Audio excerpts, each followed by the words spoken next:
Let me ask you a question. If you were responsible for helping someone that you love, someone who's really going through it, how would you do it? You'd probably encourage them, right? You'd try to lift them up. You'd try to build their confidence, like give them hope. You'd meet them where they're at and let them know that they're not alone, right?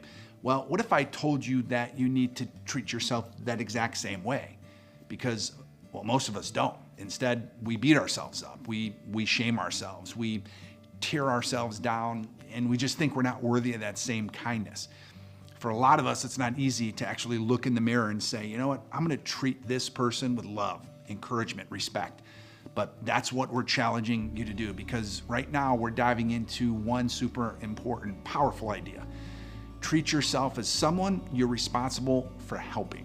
A few years ago, I was listening to this podcast. It was this conversation between the host and then a doctor who was treating patients with MDMA or psilocybin in this controlled clinical setting. And this isn't random recreational use. These are like carefully monitored sessions where people grappling with deep trauma, depression, PTSD, they explore their minds in this like safe environment. And this is a very new science, but this doctor explained something super fascinating. He said, under the influence, that most people often find themselves transported back to childhood. Like this big door swings wide open and it reveals these memories, these feelings. They see themselves as this younger person, right?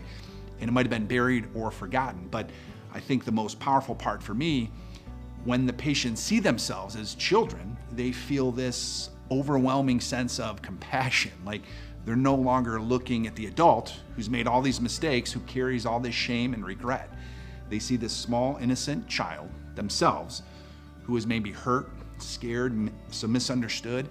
And in that moment, they reach out with kindness. They forgive, they heal. Now, I don't think we need a substance to access that same compassion. We can actually do it right now.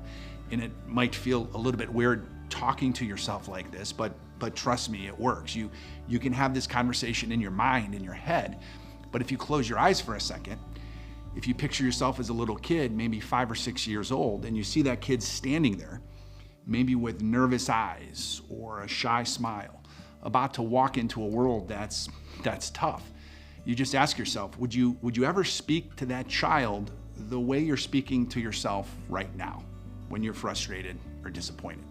Would you tear that kid down? Would you call them hopeless? Would you say you're worthless? No, I mean, we would do the exact opposite. We'd tell them they're strong, that they're loved. We would say they're gonna make it through whatever comes next. And I think that's the secret here. By imagining our younger selves, we tap into this well of empathy that we often just forget as adults. Man, I know this simple suggestion on a podcast just made a world of difference for me. With my speech from the time I was about 5 or 6 years old, I had to climb one of the hardest mountains of my life just to speak and to be understood. And society can be cruel, right? Other kids can make fun of you. Teachers can treat you differently. And it just chips away at your confidence in ways that you sort of can't even explain when you're that young. You don't know these feelings that you're feeling. So I imagine standing in front of my 6-year-old self. I saw a scared, hopeful little boy stepping into this long, painful struggle with life. And I said, listen, buddy, you're gonna be okay. This is gonna hurt. People could say mean things. You're gonna feel alone, but you're gonna get stronger because of this. You're gonna grow into someone who understands others better because of what you're about to walk through. So if I can do that for my younger self, then why can't I do it for the current me? And then why can't you? Well, the truth is that you can, we can. You just really haven't been shown how. So I'm giving you that permission right now. It's time to treat yourself as if you're responsible for helping you. And it's not just about what happened to us as kids, right? I mean, if we fast forward, maybe as adults, we didn't always act the way we should have or respond to pain or insecurity in the healthiest ways. Maybe we turn to anger, addiction, to isolation, or even self-sabotage. We can't change what other people did to us, but we can look at how we reacted to that. And sometimes we need to forgive ourselves for those reactions too, because we could have lashed out. We could have actually hurt others, right? Hurt people. And maybe this was the best we could do with the tools we had at the time, right? We were just trying to survive.